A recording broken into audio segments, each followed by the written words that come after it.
এই গাইস, তোমরা সকলে কেমন আছো? বাপ্পার পুজো তোমরা কেমন কাটাচ্ছো? আর আমার এই মিনি ব্লগটা হচ্ছে বাপ্পা পুজোর পার্ট 2। সন্ধ্যে থেকে এই মিনি ব্লগটা শুরু হচ্ছে।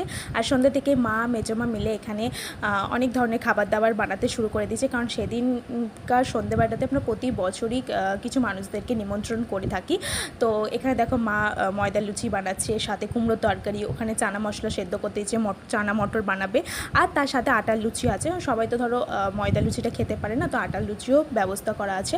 তারপরে আমি সকালে এখানে না ডালিয়ার টক দই খেয়েছিলাম, কারণ আমার এটাই ভালো লাগে, ডালিয়ার সাথে টক দই ছাড়া আমার কিছু লাগে না। তো আর আমি সন্ধ্যের সময় এরকম একটা সুন্দর শাড়ি পরে নিয়েছিলাম। তোমরা আমাকে কমেন্টসে বলো যে আমার শাড়িটা কেমন লাগছে আমাকে পরে।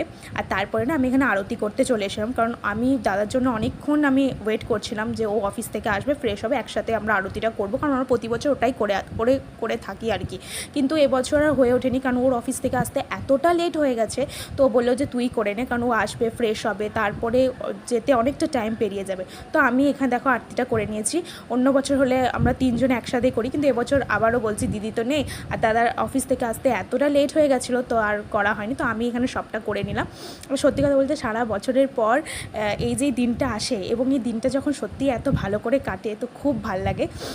तो 1 सेकेंड, गणपति बप्पा मोरिया, मंगल मूर्ति मोरिया। तो चलो सब्सक्राइब माई चैनल, बाय।